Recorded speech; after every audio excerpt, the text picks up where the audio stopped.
Hi, it's Mary White again from my friends at the West Seattle Thriftway, and I'm really excited today because today we're going to talk about prime rib. Now, prime rib is one of those things that it's for special.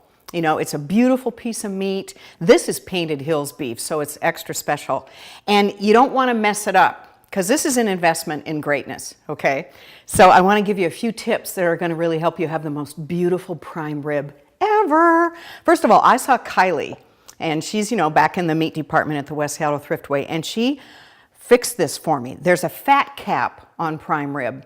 She's trimmed that off, and then they take the meat and they cut it off the bones, and then they tie it back on.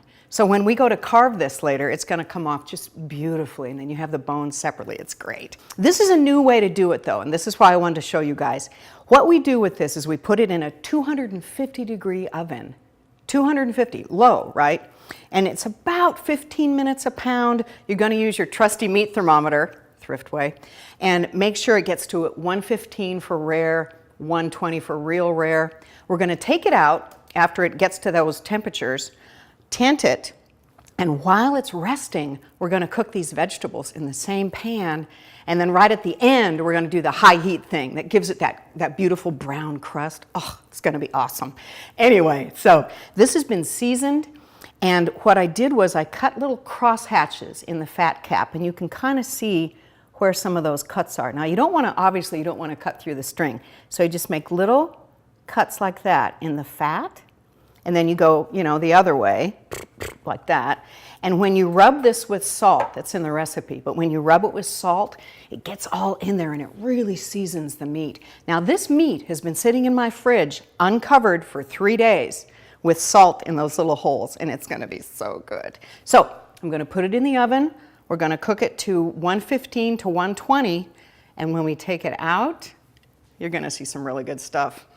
What I'm gonna do now, and this is the interesting part, is I can do this. I'm gonna take this out, like on this thing, take this out, okay? This is what makes this interesting. We're gonna let this rest and cover him loosely with foil because you don't want it to stay, you don't want it to cook. You just wanna keep it warm. Okay, now the oven's still on, and we bumped it up to about 400. We're gonna take all these vegetables and put them in the pan that the roast was in. So you got that roast juice and stuff in there.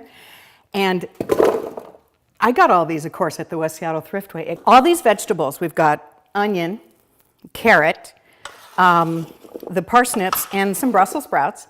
And they've all been like, olive oil, salt and pepper.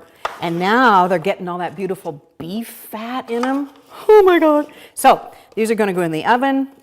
And when they're done in about 40 minutes, then we're gonna put the roast back in here, turn it all up to broil, and everything will be beautifully browned and gorgeous when we're ready to eat. Stay tuned. The wonderful thing about these vegetables is that they've been cooking in the pan that the meat was cooked in, and they've got some really, really beautiful color and flavor.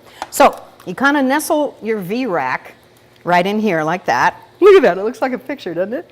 And it goes back in the broiler for 5 minutes. Okay, it's gonna put a crust on the meat and make the vegetables even more delicious, and then we're gonna eat it. So stay tuned.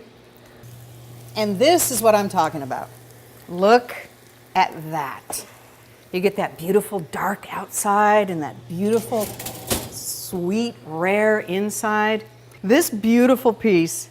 And again, so thanks to Kylie, the butcher at West Seattle Thriftway, because look at that, it's just, so tender.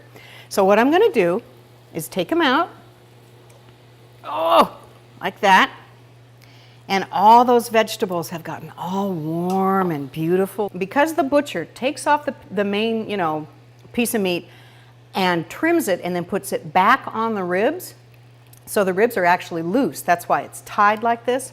It's super simple to cut into and super beautiful to serve. So the end cut, always the best one. We're just gonna go in like this and a little bit like that. Oh, look at that. And because we let it rest in the fridge Remember earlier I told you this was salted and it sat uncovered in the fridge for like 3 days, 4 days even. Look at that. Oh, that is worth every penny because this, my friends, is a gorgeous prime rib. Go to the West Seattle Thriftway, talk to the butchers, get yourself a beautiful piece of meat for your next celebration. I'm telling you, you guys, it makes everything more special. So, you know what I'm going to do now? I'm diving in. So this recipe is available on the West Seattle Thriftway website, westseattlethriftway.com, or you can go to my website, thepantryraid.com, and all these recipes are up there. But right now, my friends, it's time for meat. See ya. Mmm. Mmm. Mmm.